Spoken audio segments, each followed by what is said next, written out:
வணக்கம். சற்று முன் கிடைக்கப்பெற்ற மிக மிக முக்கியமான செய்தி ஒன்று வெளியாகி உள்ளது. திராவிட முன்னேற்ற கழகத்தின் மூத்த அமைச்சர்கள் அதிர்ச்சியில் இருக்கிறார்கள். அதற்கு காரணம் தேர்தலில் தோல்வியடைந்து விடுவோமோ என்ற அச்சத்தின் காரணமாகத்தான்.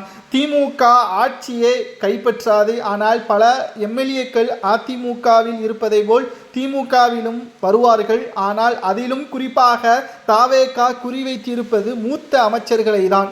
மூத்த அமைச்சர்களை தோல்வியடைய வைக்க வேண்டும் என்பதுதான் விஜய் அவர்களது திட்டம், எடப்பாடி பழனிசாமி அவர்களது திட்டமாக இருக்கிறது.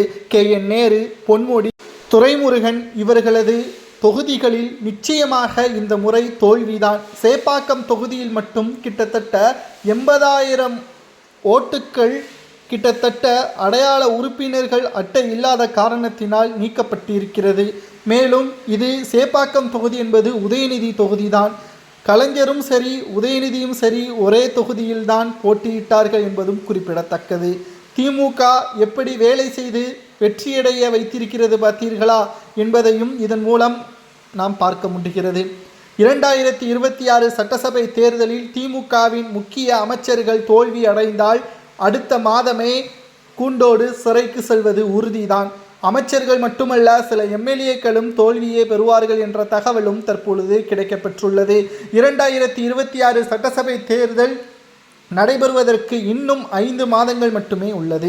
இந்த 5 மாதத்தில் திமுகவிற்கு மிகப்பெரிய ஒரு சிக்கலை ஏற்படுத்தும் விதமாக மக்களிடம் கருத்து கணிப்புகளை நடத்திய பொழுது திமுக மட்டும் வேண்டாம், சொன்ன வாக்குறுதியை நிறைவேற்றவில்லை, விவசாயிகளது வாழ்வாதாரம் மிகவும் பாதிக்கப்பட்டுள்ளது, இதுவரை சொன்ன வாக்குறுதியை நிறைவேற்றவில்லை, புதிய வாக்குறுதியை கொடுப்பதற்கு புதிய நபர்களை தேர்வு செய்து புதிய திட்டத்தை அமல்படுத்துவதற்கான குழுவை ஏற்பாடு செய்திருக்கிறார் ஸ்டாலின். இது எந்த விதத்தில் நியாயம் என்ற கேள்வியையும் மக்களே நேரடியாக கேட்டுவிட்டனர்.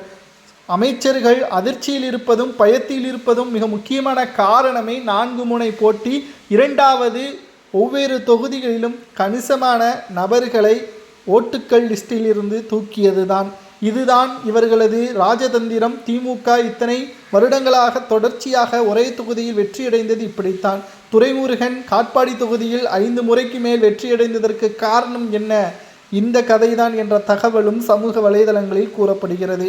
மக்களாகிய உங்களது கருத்துக்களை கூறுங்கள். அமைச்சர்கள் பதவி பறிக்கப்பட்டு எம்எல்ஏ பதவி பறிக்கப்பட்டால் அவர்கள் செய்த ஊழலுக்கு எத்தனை வருடங்கள் சிறை தண்டனை வழங்கலாம் என்பதை உங்களது கருத்துக்களை கமெண்ட் வாயிலாக கூறுங்கள். இதுபோன்ற அரசியல் செய்திகளை உடனுக்குடன் தெரிந்து கொள்ள நமது சேனலுக்கு மறக்காமல் சப்ஸ்கிரைப் பண்ணிடுங்க.